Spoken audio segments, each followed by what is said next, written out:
Kikou mes belles, de retour aujourd'hui pour une nouvelle vidéo en mode do it yourself. Et aujourd'hui j'ai choisi de vous montrer comment réaliser vous-même votre bain dissolvant. Donc le bain dissolvant on le trouve maintenant un peu partout en supermarché. En général entre 3 et 5 euros. Et là je vais vous montrer que pour moins de 2 euros vous allez pouvoir fabriquer le vôtre fait par vos petites mains. Et c'est ultra facile et vraiment pas cher. C'est parti!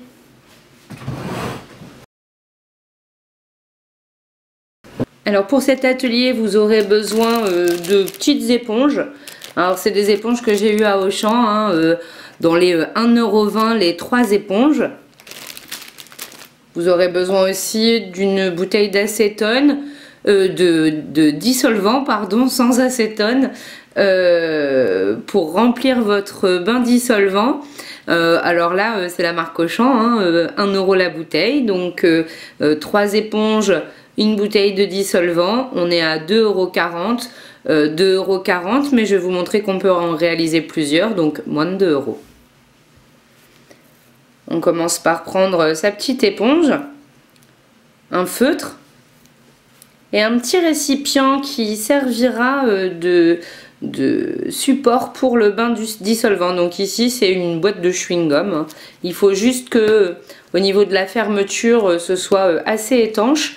On peut aussi prendre les petits pots de confiture, les petits pots en verre avec un couvercle qui se visse, ça fonctionne très bien aussi. Moi j'ai choisi la matière plastique et je vais vous montrer en plus qu'on peut la customiser grâce à ces petits vernis. Donc on peut joindre l'utile à l'agréable et rendre ces petits accessoires tout mimi. Donc pour commencer je me suis servi du fond de mon petit récipient pour avoir la taille du rond et je suis venue le poser sur mon éponge pour tracer le contour. Donc on trace le contour. On peut dans une éponge faire 2 ronds. Voilà. Donc 2 ronds.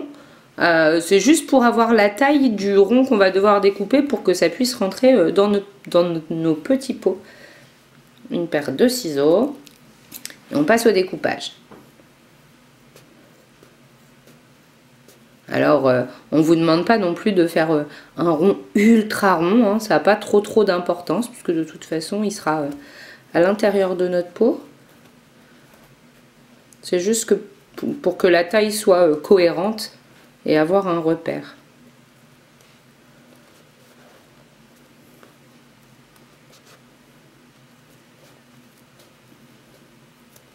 Donc, notre premier rond d'éponge est découpé. Voilà.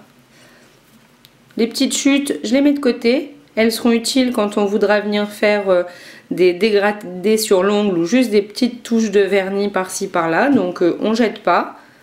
Ça se réutilise. Voilà. Une fois que j'ai mon petit cercle, je vais prendre un cutter.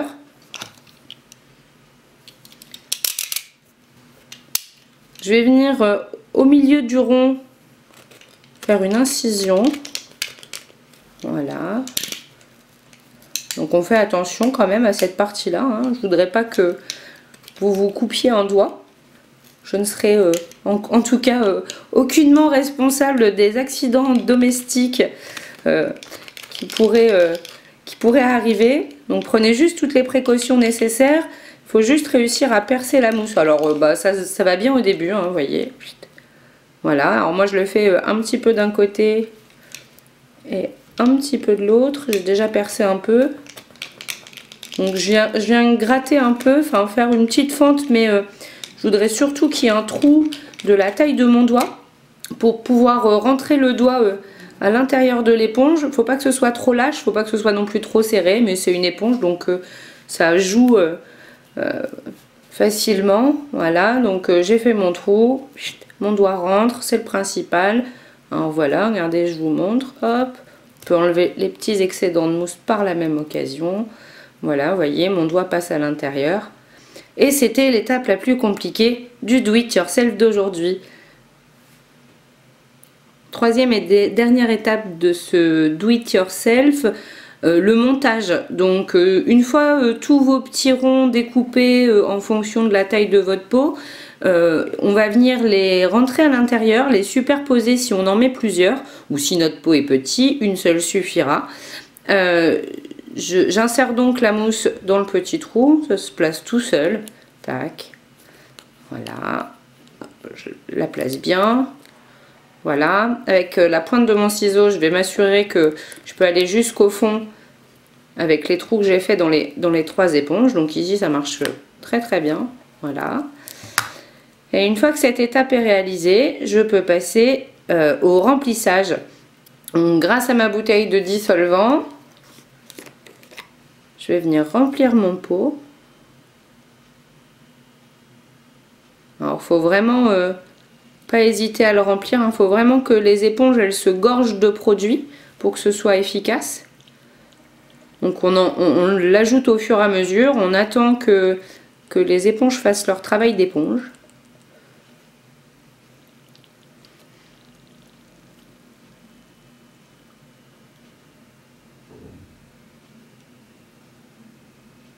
Voilà, alors on se rend compte que c'est bon quand on peut voir un petit peu de liquide à la surface. Alors ça va s'évaporer, je l'enlève même pas, hein, je le laisse comme ça pour l'instant. D'ici quelques utilisations, ça n'y paraîtra plus. Voilà, je peux fermer le pot, bien l'agiter. Et mon bain dissolvant est prêt à être utilisé. Vous constaterez qu'il reste encore la moitié de la bouteille de vernis, qu'il me reste encore une éponge et demie.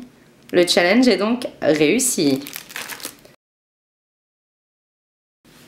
Passons maintenant à la démonstration de l'utilisation de notre bain dissolvant. Donc des ongles vernis, un petit pot magique. Je viens mettre le doigt à l'intérieur du pot. Je tourne, je tourne, je tourne.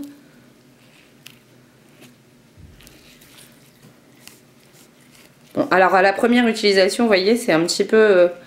c'est normal. J'ai mis un tout petit peu trop de dissolvant. Donc une fois que j'ai bien tourné mon doigt, la magie a opéré et mon ongle est entièrement nettoyé. Il ne vous reste qu'à le customiser aux couleurs de votre choix. Mettre une petite inscription, pourquoi pas. Je vous montrerai mon résultat final en photo juste après. Toutes les informations nécessaires en ce qui concerne le matériel à la suite et toutes les autres infos en barre d'infos bien sûr. Je vous souhaite une bonne journée les filles, à bientôt pour de nouvelles vidéos. Kiss you!